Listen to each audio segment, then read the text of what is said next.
ವ್ಯತ್ಯಾಸ ನೋಡಿ. ಸಂಸ್ಕೃತದಲ್ಲಿ ಒಂದು ಸುಭಾಷಿತ ಇದೆ, ಈ ಮೊಣ್ಕೈಗೆ ಇವತ್ತು ಬೇಕಾದ್ರೆ ಸಾಯಂಕಾಲ ಮನೇಲಿ ಟ್ರೈ ಮಾಡಿ ನೋಡಿ. ಈ ಮೊಣ್ಕೈಗೆ ಈ ಮೂಲೆ ಇದೆಯಲ್ಲ, ಈ ಮೂಲೆಗೆ ಒಂಚೂರು ಜೇನುತುಪ್ಪ ಹಚ್ಕೊಂಡ್ಬಿಡಿ, ಆಯ್ತಾ?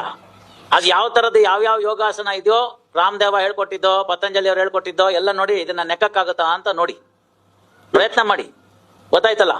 ಎಲ್ಲ ಏನೇನು ಆಸನಗಳು ಬರುತ್ತೋ ಎಲ್ಲ ಹಾಕಿ ಪ್ರಯತ್ನ ಮಾಡಿ. ಇಲ್ಲಿ ಹಚ್ಕೋಬೇಕು, ಇಲ್ಲಿ ಹಚ್ಕೊಂಡು ನೋಡ್ಬೇಕು ತಿನ್ನಕ್ಕಾಗುತ್ತಾ ಅಂತ, ನೆಕ್ಕಕ್ಕಾಗುತ್ತಾ ಅಂತ. ಆಗಲ್ಲ ಅನ್ನೋದು ಹಾರ್ಡ್ ಟ್ರೂತ್. ಅದನ್ನ ಸಂಸ್ಕೃತ ಸುಭಾಷಿತದಲ್ಲಿ ಬರೆದ್ರು, ಅಲ್ಲಿಗೆ ಹಚ್ಕೊಂಡ್ರೆ ಸಿಕ್ಕೋದಿಲ್ಲ ಅಂತ, ಆಯ್ತಲ್ಲ? ಈಗ ಅದನ್ನ ಮೀರಿ ಜನ ನಿಂತು ಬಿಟ್ರು. ಅವ್ರೇನ್ ಹೇಳ್ತಾರೆ, ಹೌದು ನಾನ್ ನೆಕ್ಕಕ್ಕಾಗಲ್ಲ ತಾನೆ, ಆ ಇನ್ನೊಬ್ಬ ಇದನ್ನಲ್ಲ ಅವ್ನ್ ನೆಕ್ಬೋದಲ್ಲ, ಸೊ ಅವನ್ ಮಣ್ಕೈ ನಾನ್ ನೆಕ್ತೀನಿ, ನನ್ ಮಣ್ಕೈ ಅವ್ನ್ ನೆಕ್ಲಿ ಅಂತ ಅಯೋಗ್ಯರು ತಂದು ಮೈ ಉರಿದೋಗುತ್ತೆ. ನಾನು ನೀವು ಕೊಡೋ ದುಡ್ಡು ಸರ್, ಬಡವರ ಅಕ್ಕಿ ಬಡವರಿಗೆ ಹೋಗ್ಬೇಕು ನೋಡಿ.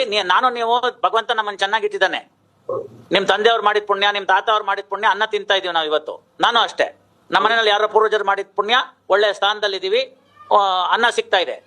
ಈ ಸ್ಕೀಮ್ ಸರ್ಕಾರದವರು ಅನ್ನ ಭಾಗ್ಯ ಅಂತ ತಂದಿದ್ ಸ್ಕೀಮ್ ಯಾರಿಗೆ ಅಂದ್ರೆ, ಏನು ಪಾಪ ಸಿಗದೇ ಇದ್ದವ್ರಿಗೆ ಅಂತ. ಅವ್ರಿಗೆ ಸಿಕ್ಬೇಕಾಗಿರೋ ಅಕ್ಕಿನ ಹೋಟೆಲ್ನವ್ರಿಗೆ ಕೊಡೋದಕ್ಕೆ 15 ರೂಪಾಯಿಗೆ ಮಾರೋದಕ್ಕೆ ಈ ತರ ಎಲ್ಲ ಕಳ್ಕೆಲ್ಸ ಮಾಡ್ತಾರೆ. ಆಂಧ್ರ ಅಕ್ಕಿ ಕರ್ನಾಟಕಕ್ಕೆ ಬರುತ್ತೆ, ಕರ್ನಾಟಕ ಅಕ್ಕಿ ಆಂಧ್ರಾಗ ಹೋಗುತ್ತೆ ಅಷ್ಟೇ.